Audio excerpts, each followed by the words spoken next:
क्या आपको पता है सुपारी कैसे बनती है और सुपारी की खेती कैसे होती है और कैसे सुपारी की खेती करके किसान कमा रहे हैं लाखों रुपए।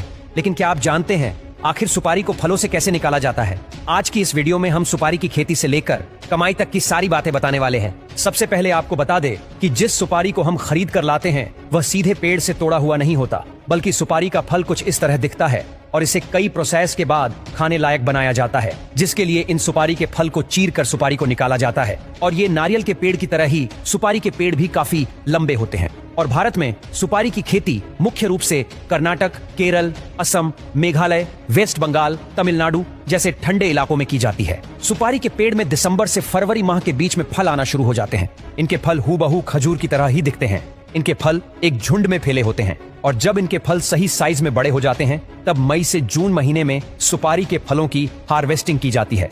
और यह काम काफी चैलेंजिंग भरा होता है क्योंकि पैर फिसलने से इनकी जान भी जा सकती है। इसीलिए यह काम केवल वहां के ट्रेंड वर्कर ही करते हैं, जिसे आप देख ही सकते हैं। अब सारी सुपारी से लगे टहनियों को अगले प्रोसेस के लिए भेजा जाता है, जहां पर उन सुपारियों की टहनियों से सारे फलों को पीट पीट कर अलग किया जाता है।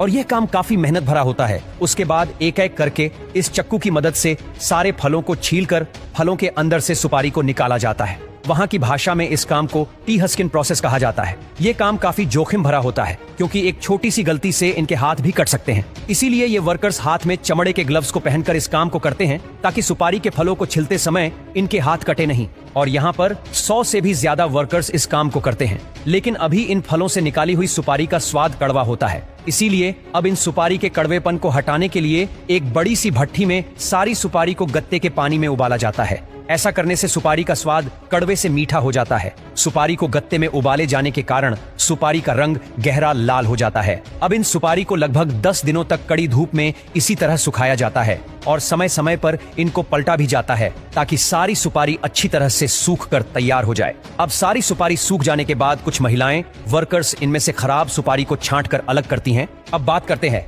इन किसानों के फायदे की। तो सुपारी की कीमत लगभग 400 से 700 रुपये किलो बिकता है। और अब इन तैयार सुपारियों को गुटखा बनाने वाली फैक्ट्री में भेज दिया जाता है, जहां इनको छोटे छोटे टुकड़ों में क्रश करके इनसे गुटखा और अन्य सुपारियां बनाई जाती हैं और इसे मीठे पान में भी डाला जाता है। तो कुछ इस तरह सुपारी की खेती की जाती है। तो दोस्तों, अगर आपको यह जानकारी अच्छी लगे तो वीडियो को लाइक और शेयर करें। धन्यवाद।